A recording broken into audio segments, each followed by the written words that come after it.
Good morning, everyone. Welcome to today's training. Our topic will be how to do a one-to-one business presentation. This training is open to all assistant supervisor, assistant manager, and manager.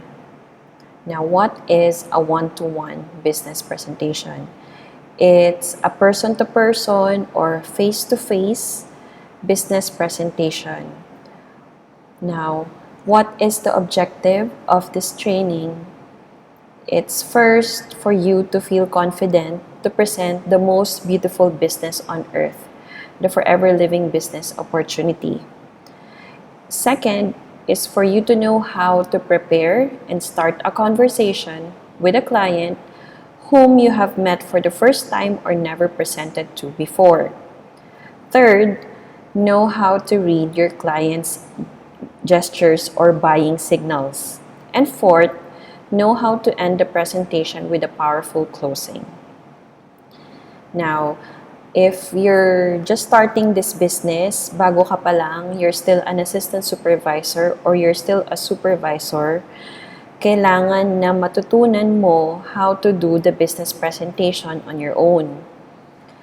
Because, according to statistics in our team, 100% ng FBO sa winning team who does at least 3 to 4 one-to-one presentations a day becomes a recognized manager within 3 months. So that's 12 weeks. Some of our team became manager in 4 weeks. Some of our managers became manager in 7 weeks. And some in 8, and at most is 12, because these people are doing the one-to-one frequently.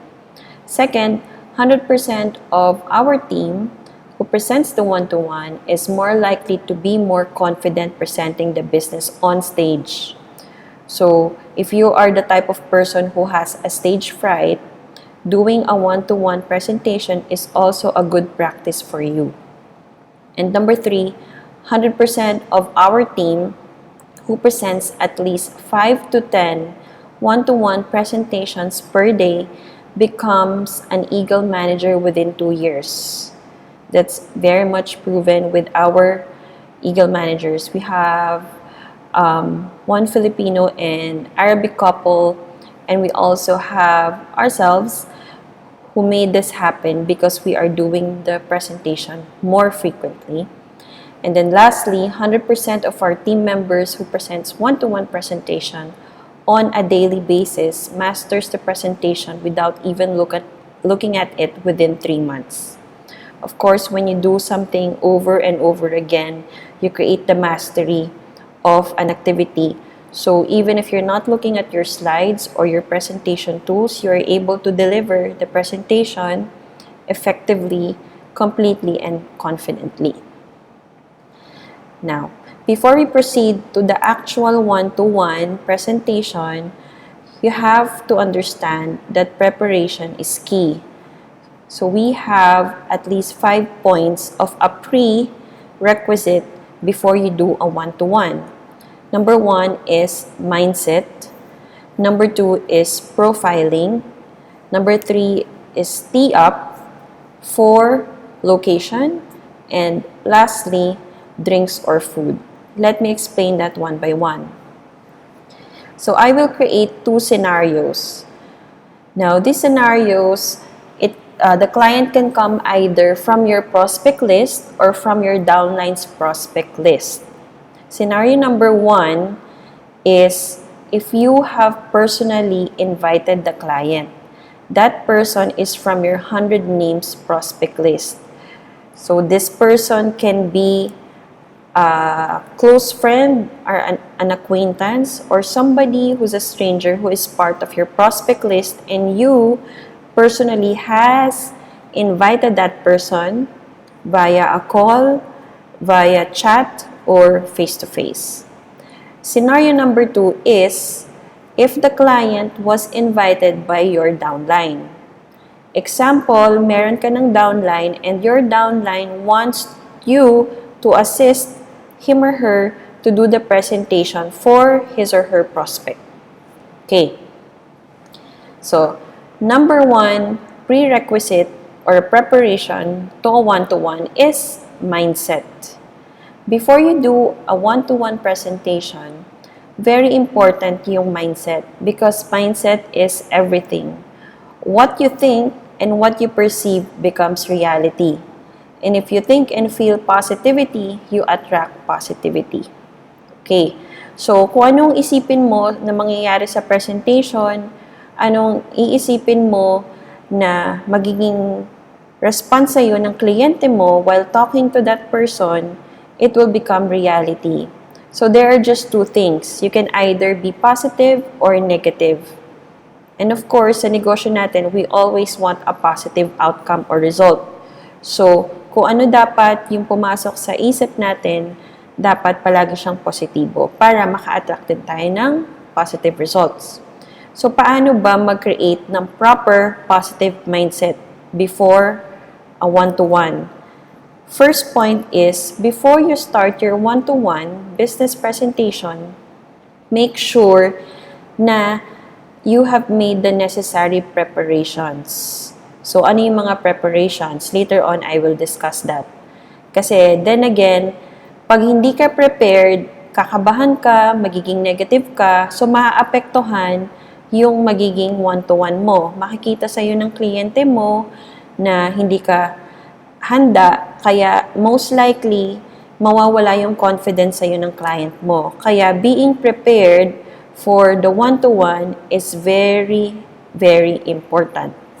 Number 2, pray for guidance and make sure you attract positive results. Ano ba yung resultang gusto natin mangyari after ng one-to-one? Dalawa lang naman yan eh. It's either they start with 25cc worth of products or a 2cc worth of product. Right? Number 3, think and act with a smile. So, kahit hindi ka pa nagsisimula ng one-to-one presentation, dapat yung nasa isip mo na, you're already smiling and you're already happy and positive. Para yung mind mo, it will dictate your body's gestures when you face that client with a smile. Alright? Again, a smile can attract positive vibes. Kaya this is very important. And number 4, feel confident because you know what you're talking about and the client doesn't know, so the ball is in your hand. So most of the time, pag inuunahan tayo ng kaba, is because iniisip natin na baka yung kakausapin natin makita niya na magkakamali tayo. Or pangalawa naman, baka they will have an impression already na hindi to magaling, we don't know what we're talking about. So, you always have to remember na kaya natin in-invite yung kliyenteng yon is ipipresent natin yung opportunity ng forever na hindi pa niya naririnig. And remember, you are inside the business already. So, kung i-compare sa inyong dalawa, kung sino mas may alam ng presentation, ikaw yon. Kaya, you don't have to worry. You don't have to think na mapapansin niya if you make a mistake. So, that's okay. You can make a mistake, but don't worry. The person will not know that you made a mistake. So, you just need to feel confident. And lastly, review your goals before doing this activity, so that you will be reminded why you are doing this in the first place. So, then when you started this business with Forever, before you jumped into an assistant supervisor or supervisor position, of course, you already set your mind na gusto mong may ma-achieve sa negosyong ito. It's probably financial freedom, time freedom, or you just simply want to develop yourself. And then after that, you must have already sat down with your sponsor or yung taong nag-invite sa'yo sa Forever. So, you already agreed on a goal. So, kailangan mo lang gawin, before you do one-to-one, you just need to review that goal. Kasi, baka naman, makalimutan mo na yung reason mo kung bakit mo kailangan mag-present. Kasi some people, pag napapangunahan sila ng kaba, they forget why they're doing the one-to-one business presentation in the first place. Kasi we're doing this not because napipilitan tayo, but because we need to do it. Because if we do one-to-one presentations, we will have more results, more CC, of course, more time and financial freedom, and then you can achieve your goals. So if this is at the back of your mind, while doing your mindset and while doing the presentation, of course, you will be more driven in doing the presentation and you will have a more compelling why kung bakit mo siya ginagawa. Okay.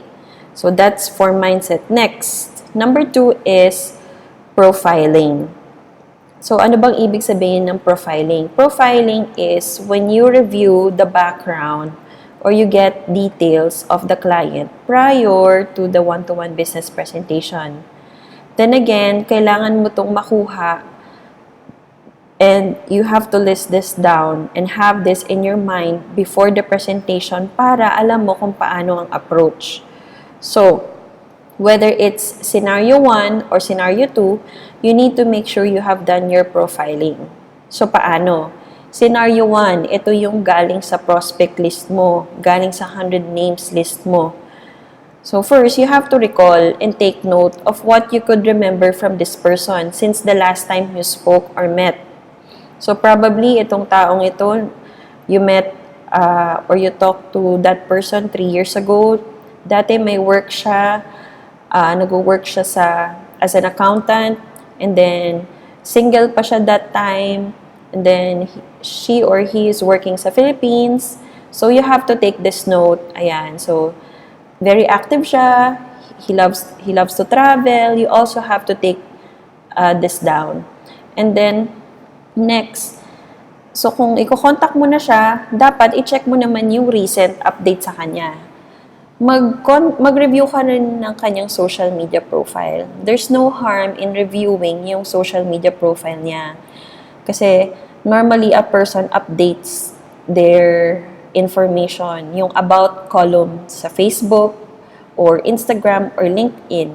And also, makikita mo rin sa mga posts nila, sa pictures, kung ano yung current interest ng person. So, makikita mo sa kanya kung nag-work pa ba siya sa bank. Ayan. So, napansin mo na nagkaroon na siya ng picture together with supply chain people. Ayan, so wala na pala siya sa bangko and then tinag niya yung company nila. Okay, so alam mo na doon na siya nag-work. And then nakita mo meron siyang picture with kids and wife.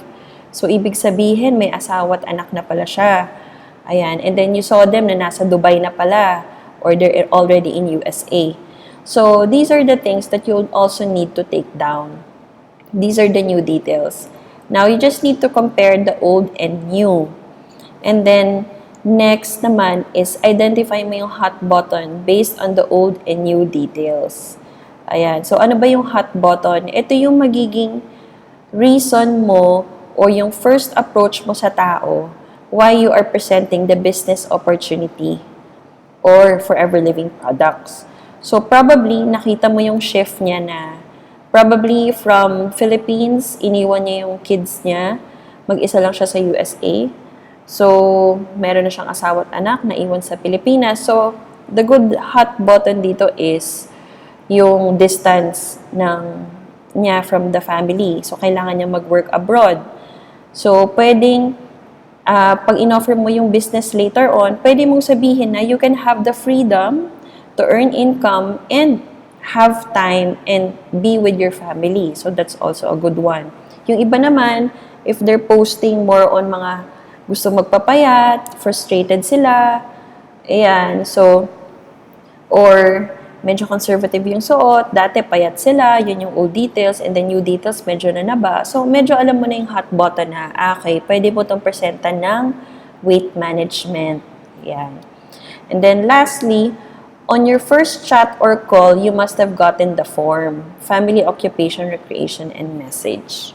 Okay, so syempre, once that you have reviewed the profile, you will now contact the person and invite for an appointment or meeting. So, when you call that person or when you chat that person, kailangan mo munang mag-small talk. So, you have to ask FORM, family, kamusta na yung pamilya na, nasan yung pamilya niya. And then next, occupation, ano na yung current work niya. Ayan, nag-leave na pala siya nung dati niyang work, bakit? Ayan, so anong timings niya? O, kamusta naman? Okay ba? And then next, recreation. So, kailan ang days off niya? Anong ginagawa niya over the weekend? Anong activities niya? Anong ginagawa niya during free time? Ano ba yung mga hobbies, sports, interests niya? And then, yung message. So, based sa small talk na to, kinamusta mo? O, kamusta na yung pamilya mo? Work, recreation? Makikinig ka lang. Ayan, para meron kayong konting connection or bonding. Ayan. And then, pag nakinig ka, normally, part of the kwento, magkakaroon sila ng either there's a complaint or a tone of frustration or hoping for something better. Ito na yung magiging message mo. Ayan. So, that will be your reason now kung bakit mo i-invite yung tao. Alright? And then, the next scenario, number 2 is, paano naman pag yung kliyente, prospect ng downline mo, pinapa-present sa'yo. Ayan. So, unang-una, dapat yung downline mo, nagbigay na siya sa'yo ng brief background about the client, yung form. So, siya mismo ang gagawa ng form. And then, ipapasa niya yan sa'yo. So, anong example? Okay, so, sinabi sa'yo ng downline mo, apply, papamit ko sa'yo itong si Jeff. Dati siyang sales associate. Nag-work siya sa mall, sales associate siya for 2 years. Okay naman daw sahod nila, kaya lang minsan nagigipit, ayan. Kaya naka-sharing flat, yun, hindi daw makapag-ipon, yun. So, ano ginagawa niya sa kanyang free time? So, 1 day off siya, normally nasa bahay lang, nagluluto, nanonood ng basketball, or nagcha-church. So, alam mo na yung magiging message. So, kung ganun ang form, alam mo na later on kung paano may approach yung tao. Yan, prerequisite yan, very important, para hindi kayong magkagulatan doon mismo sa same meeting. Ayan, so alam mo na maaaral mo na kung paano siya i-approach. And of course, your downline should have told you the client's hot button. So based sa form, pwedeng yung downline mo, meron na siyang idea. So sasabihin niya sa'yo, upline, pwede mo tong i-approach ng product kasi matagal na siyang dumadaing sa akin na gusto niya magpapayat. Tsaka parang meron na ata siyang high blood or high cholesterol problem. Ayan. So, alam mo na products yung hot button. So, paano naman pag business? Kunyari, naghahanap siya ng mapagkakakitaan kasi marami daw siyang free time. So, pwede natin itong presenta ng negosyo. So, yun yung hot button, extra income. So, that's profiling. Next, tee up.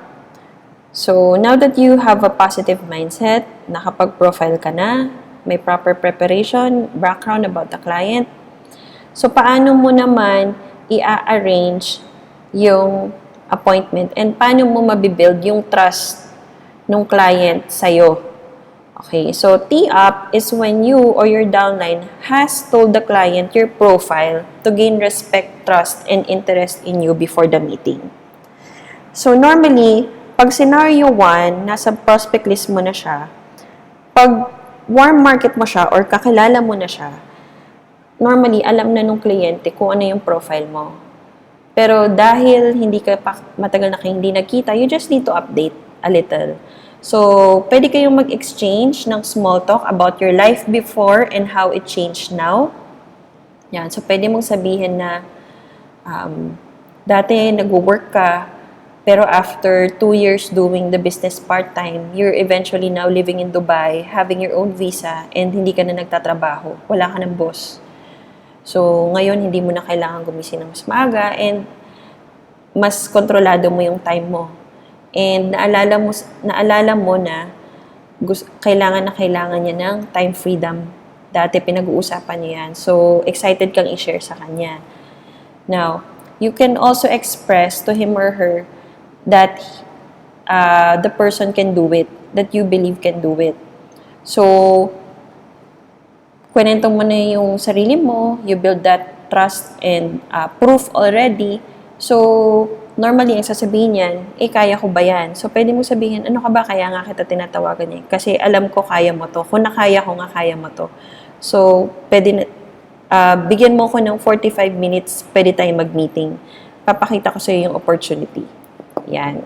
So, next scenario naman, pag kliyente ng downline mo. So, paano naman iti-tee up? So, ang downline mo dapat na-inform na yung client niya about your full name, profession mo dati, reason why you did the business, how many years did you do it part-time and full-time, and some of your achievements. So, papaintindi lang or bibigyan lang ng brief background yung kliyente mo. And then, ang ending nun, dapat sabihin ni downline na, your time is so precious and you and that client is very lucky to be able to get at least an hour of your time for them. Okay, so pwedeng express ni downline na, uy, alam mo ba, papamit ko sa'yo to. Dati siyang nurse, nagtrabaho siya for 8 years sa Dubai. Ayan, tapos nawalan siya ng trabaho, kaya nung na-meet niya si Forever Living Products, ginawa niya to ng part-time for 2 years. So, sa 2 years na yun, pinagtrabahuan niya, and then eventually, full-time na siya. So now, she's full-time for 4 years. And wala siyang boss. They can go out, they can travel, and they can spend whatever they want. Ayan, so nagbago talaga ang buhay niya. So gusto ko itong pa-meet sa'yo. Kasi talagang nakiusap lang ako to give us an hour. Napaka-busy ng taong to. Ayan, so we're very lucky to be able to get at least an hour of Marianne's time. So pwedeng ganon ang tee up. So once na na-tee up mo na siya sa kliyente, alam na ni kliyente na hindi basta-basta yung taong kakausapin.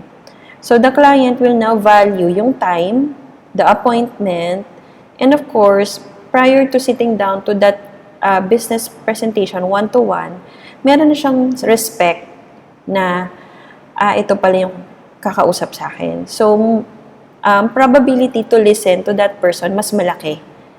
Ayan. Kaya tee up is also very important. Number 4 is location. So, na-tee up mo na, nag-set ka ng appointment, saan mo ngayon isi-set yung appointment? So, the meeting location is very important. It must be a conducive environment. Meaning, dapat maayos yung lugar. Hindi maingay, hindi magulo. Dapat makaka-focus si client sa sasabihin mo.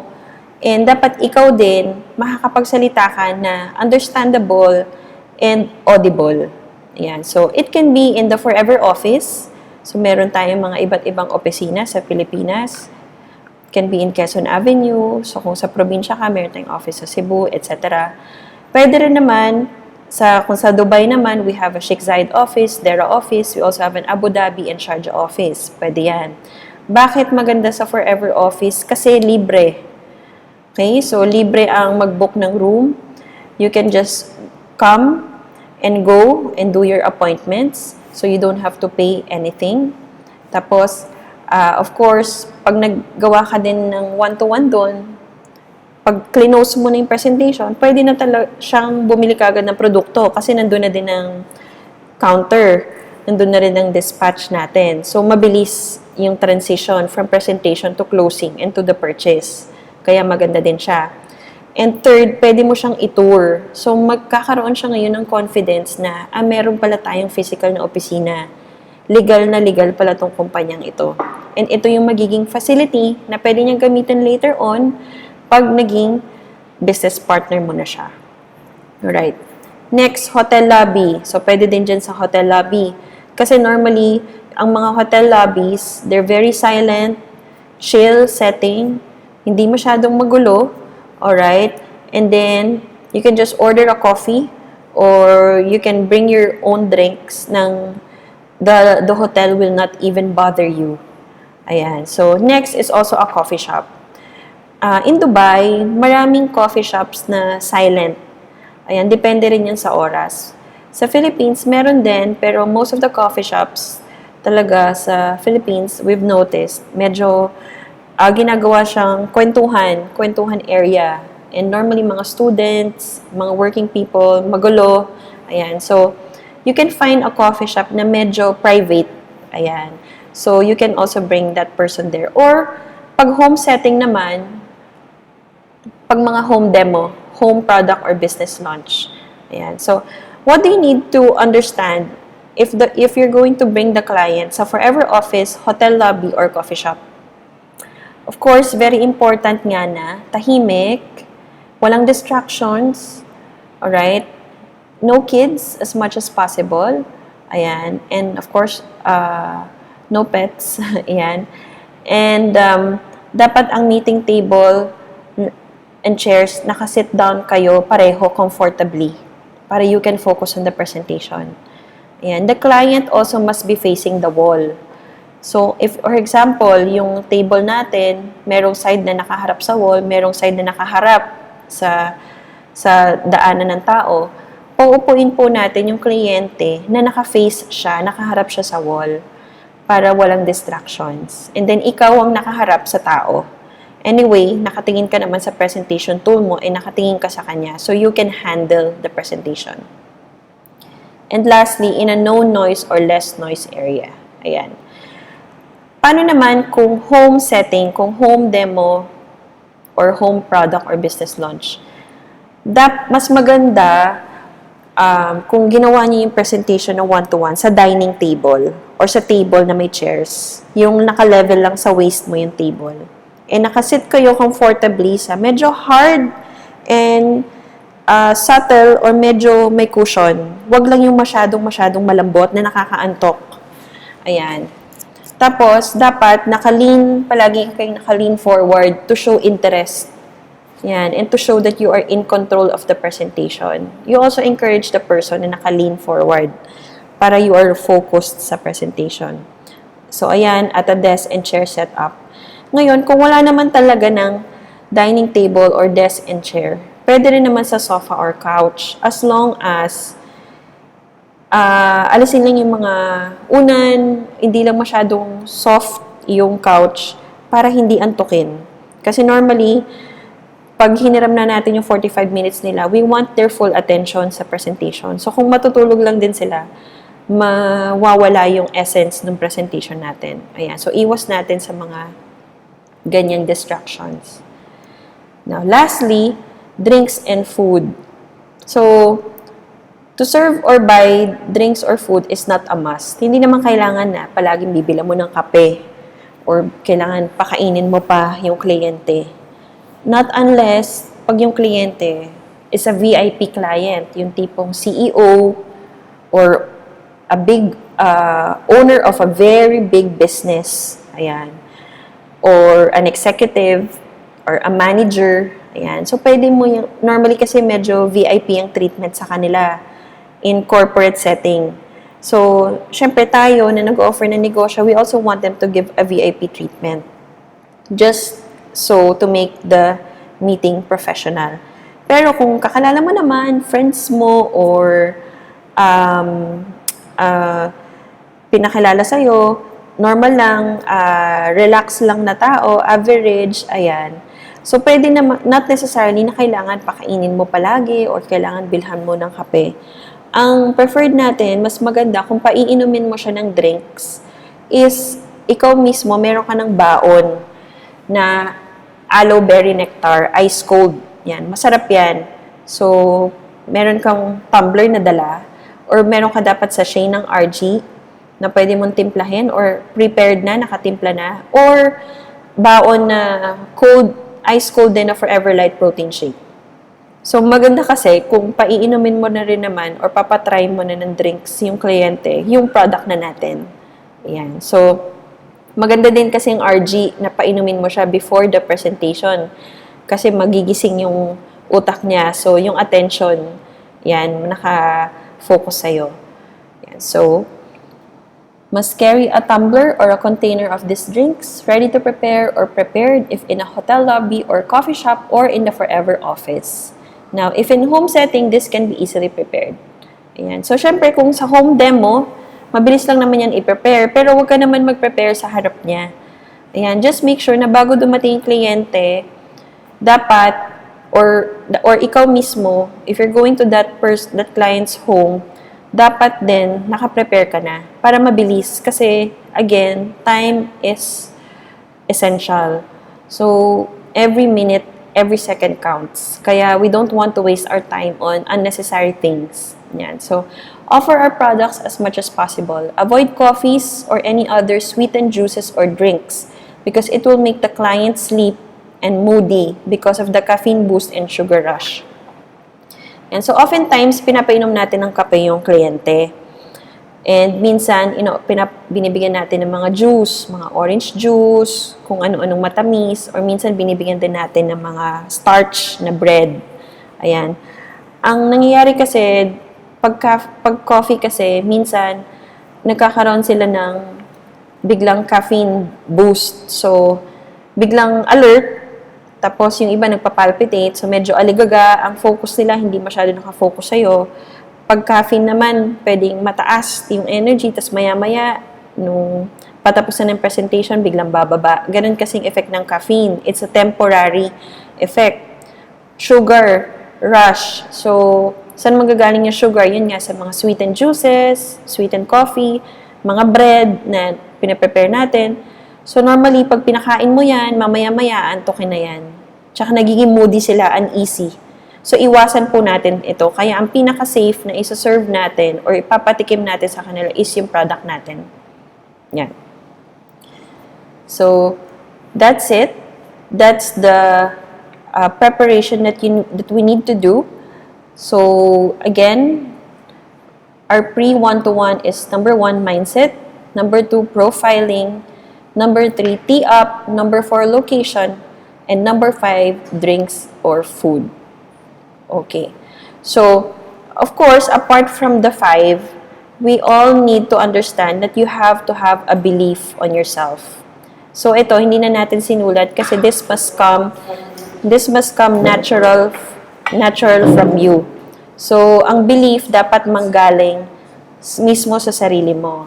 And again, sa umpisa, pag nagsa-start ka kasi ng negosyo and you would like to do a one-to-one, talagang medyo kakabahan ka. Totoo yun. Kakabahan ka, mababa yung self-confidence mo.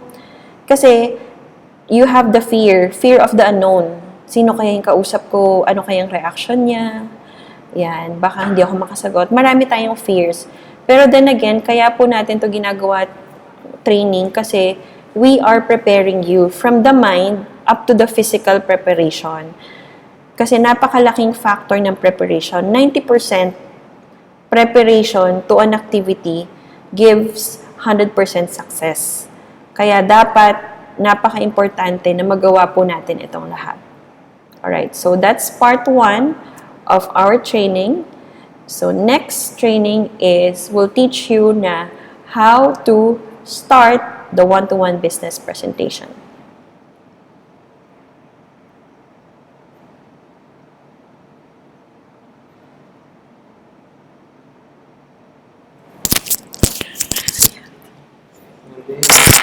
May training siya dito. Ano na? Sir. O sige, pwede naman lumipad.